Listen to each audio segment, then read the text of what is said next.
Jerry Martin asks, can we see the Flyers go after Dylan Cozens? He's up in Buffalo. He's young, he's high-end talent, and he plays center. I would hate to see him go to Detroit or Boston. It's an interesting question, and it's something that Briere was sort of asked, not about him specifically, but about, all right, Mishkov is here.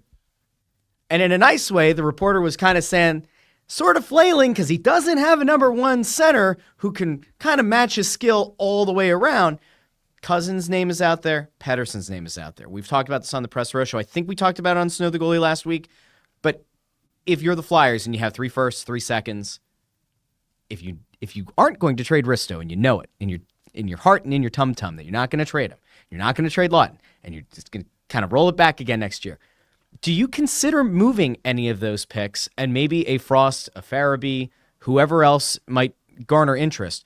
Do you make that move to get the number one center if you feel like we don't want to trade our top defenseman, Rasmus Ristolainen, and you say, we're going to just try to flip the switch next year and see where the chips fall where they may? Well, there's two things. I'm going to answer this in two different ways. The first way I want to answer is my opinion. The second way I want to answer is what I know. Okay. The opinion that I'm going to give you is I don't think Dylan Cozens is a number one center. I think he's probably a number two center. I agree. Ultimately. Good player, not top line guy. That's my opinion.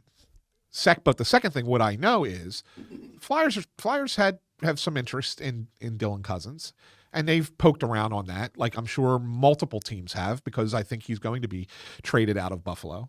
But I think when Danny said in the press conference today that some guys, the prices are a little bit ridiculous, Dylan Cozens is one of those guys where right now the price is a little bit ridiculous. If Buffalo's willing to come down off of what they're looking to get for him, then I think the Flyers can make a competitive offer.